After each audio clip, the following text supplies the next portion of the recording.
Hello friends, अभी हम लोग क्लास 12th सोशोलॉजी का वीवीआई क्वेश्चंस करने वाले हैं बच्चों, जो कि 19 तारीख को जो एग्जाम होने वाला है उसमें 100% ये सब क्वेश्चन आने वाला है बच्चों। तो एकदम फटाक से क्वेश्चंस को रट लीजिएगा और गारंटी लेते हैं कि जो अभी हम क्वेश्चंस आपको वीवीआई करवाएंगे वही क्वेश्चंस आपको हूबहू 19 तारीख यानी कि कल के एग्जाम में आपको देखने के लिए मिलेगा। तो चलिए फटाफट क्वेश्चन नंबर 1 से स्टार्ट करते हैं। उससे पहले जो भी चैनल पे नए हैं चैनल को सब्सक्राइब करें, वीडियो को लाइक करें और वीडियो को अपने दोस्तों में जरूर से जरूर शेयर कर दें। देखिए क्वेश्चन नंबर 1 में है राष्ट्रीयता का तात्पर्य है। तो बच्चों राष्ट्रीयता का तात्पर्य सामान्य भौगोलिक पृष्ठभूमि से होता है। ठीक है, सामान्य भौगोलिक पृष्ठभूमि से। क्वेश्चन नंबर 2, औपनिवेशिकवाद का संबंध निम्नलिखित में से किस व्यवस्था से है। तो औपनिवेशिक का जो व्यवस्था संबंध है बच्चों वो साम्राज्यवाद से है। 3 नंबर क्वेश्चन, भारत में अभी लगभग कितने प्रतिशत लोग गांव में रहते हैं। तो बच्चों अभी भारत में 72% लोग गांव में रहते हैं। 4 नंबर क्वेश्चन, गांव से लोग शहर की ओर आने और शहर की मूल्यों को अपनाने यानी शहर की रीति रिवाज को अपनाने को क्या कहते हैं। तो इसे कहते हैं बच्चों नागरीकरण। गांव के लोग शहर में आते हैं और शहर के लोगों का जो रहन सहन है उसे अपना लेते हैं, तो उसे नगरीकरण कहते हैं। अब 5 नंबर क्वेश्चन, जाति एक बंद वर्ग है किसने कहा है। तो मदन ए मजूमदार ने जाति एक बंद वर्ग है, मदन एवं मजूमदार ने कहा है। 6 नंबर, सोसाइटी नामक पुस्तक का लेखक कौन है। तो बच्चों सोसाइटी नामक पुस्तक का लेखक है मैकाइवर व पेज। ठीक है।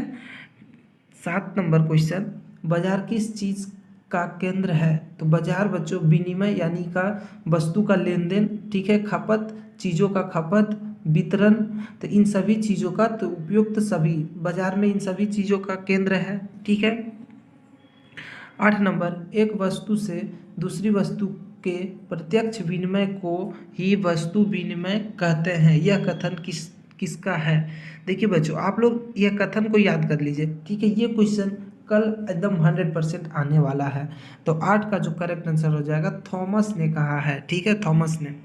9 नंबर क्वेश्चन है, 9 नंबर है भारतीय समाज में निम्न धार्मिक अल्पसंख्यकों को कौन सा संप्रदाय सबसे छोटा है। तो बच्चों देखिए हमारे हमारे भारत में मुस्लिम है, बौद्ध है, सिख है, पारसी है, तो ये सब जो है बच्चों अल्पसंख्यक है। क्या है, अल्पसंख्यक है। तो इनमें से सबसे कम संख्या किसकी है, तो पारसी का। ठीक है बच्चों, पारसी का है। ठीक है। और हिंदू तो बहुसंख्यक है। 10 नंबर है क्षेत्रवाद, जातिवाद, संप्रदायवाद राष्ट्रीयकरण के मार्ग में एक बाधक है। तो देखिए बच्चों क्षेत्रवाद यानी कि जिस क्षेत्र का रहता है लोग कहता है हम इस क्षेत्र के हैं, हम इस जाति के हैं, हम इस संप्रदाय के हैं। तो ये जो है राष्ट्रीय एकीकरण पूरे देश को जोड़ने में बहुत बड़ा क्या करता है, एकदम बाधा बना हुआ है। तो क्या ये बाधा बना हुआ है, तो इसका करेक्ट आंसर हाँ हो जाएगा। ठीक है। 11 नंबर क्वेश्चन, भारत में राजनीतिक दलों को कौन मान्यता देता है। तो चुनाव आयोग बच्चों, चुनाव आयोग भारतीय राजनीतिक दलों का क्या करता है, मान्यता देता है।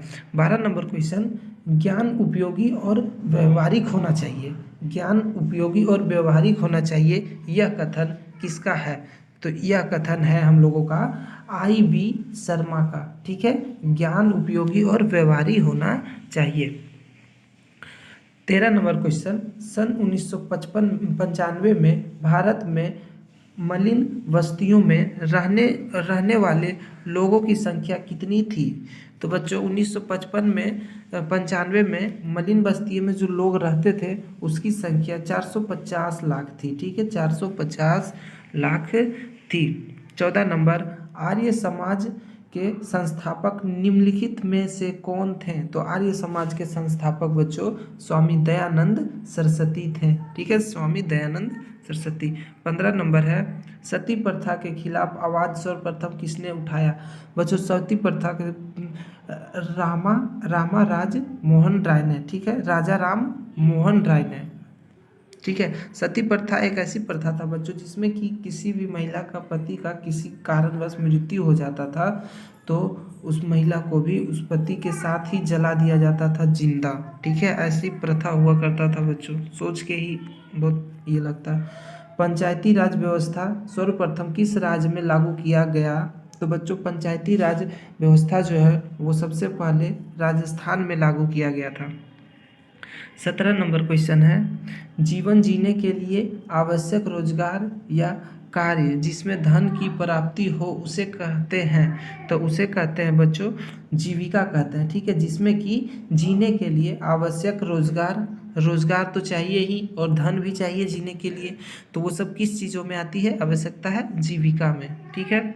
18 नंबर है, इनमें से किसको प्रजातंत्र का चौथा स्तंभ कहा जाता है? तो प्रेस को बच्चों, मीडिया को न्यूज़ को प्रजातंत्र का चौथा स्तंभ कहा जाता है। ठीक है। 19 नंबर क्वेश्चन है, संथाल विद्रोह का नेतृत्व किसने किया था? तो संथाल विद्रोह का नेतृत्व सिंधो कान्हो ने किया था। ठीक है, सिंधो कान्हो ने।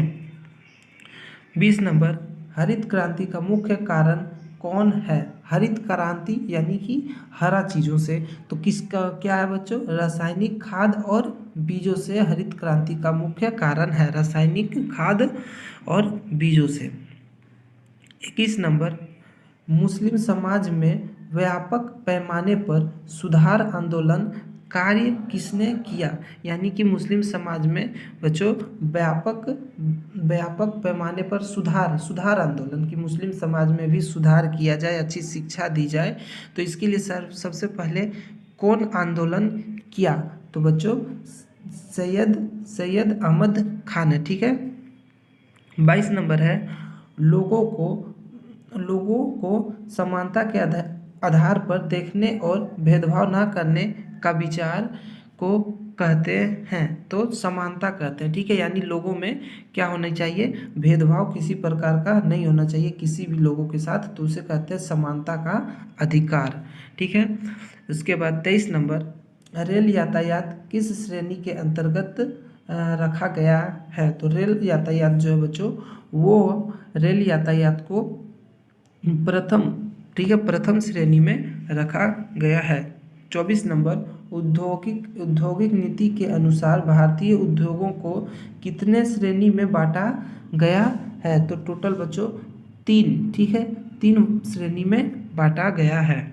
अब 25 नंबर क्वेश्चन है, किस वर्ष अंतर्राष्ट्रीय श्रम संगठन की स्थापना हुई थी? तो अंतर्राष्ट्रीय श्रम संघ की जो स्थापना बच्चों वो 1919 ईस्वी में हुई थी। 1919 ईस्वी में। इनमें कौन विदेशी चैनल है? सहारा, स्टार, आज तक, इनमें से कोई नहीं। तो स्टार का जितना भी चैनल है बच्चों वो एक विदेशी चैनल है। उसके बाद 27 नंबर, भारत में विधिवत टीवी सेवा का आरंभ कब हुआ? तो भारत में बच्चों टीवी का मतलब विधिवत पूरी तरीके से 15 अगस्त 1965 में टीवी का विधिवत आरंभ हुआ। 28 नंबर है क्वेश्चन, निम्नलिखित में से जनसंचार का प्रकार है? तो बच्चों जनसंचार का जो प्रसार है वो है मुद्रित संचार, विद्युत संचार, दृश्य श्रव्य संचार, यानी हो जाएगा उपयुक्त सभी संचार जो है बच्चों वो एक जनसंचार है। 29 नंबर क्वेश्चन है, भाषा के आधार पर आंध्र प्रदेश की स्थापना कब हुई? ठीक है, तो भाषा के आधार पर बच्चों आंध्र प्रदेश की जो स्थापना है वो 1953 ईस्वी में हुई थी। ठीक है, 1953 ईस्वी में। पिछड़े वर्गों के लिए बनाया गया प्रथम आयोग के अध्यक्ष कौन थे? तो पिछड़े वर्गों के लिए जो अध्यक्ष बनाया गया था उसका अध्यक्ष काका कलेलकर थे। ठीक है, काका कलेलकर। तो बच्चों अभी हम लोग 30 क्वेश्चन किए, उसमें से आपको कितने का आंसर पता था कमेंट कर बताइएगा। और ये सभी वीवीआई क्वेश्चन से सभी को अच्छा से याद कर लीजिए बच्चों, क्योंकि 19 तारीख को होने वाला एग्जाम में ये क्वेश्चंस 100% मिलेगा। फिर मिलेंगे बच्चों नए वीडियो में। चैनल को सब्सक्राइब करें, वीडियो को लाइक करें, ताकि हम जब भी वीडियो अपलोड करें आपके पास नोटिफिकेशन चला जाए। फिर मिलेंगे। मिलेंगे बच्चों नए वीडियो में, तब तक के लिए धन्यवाद।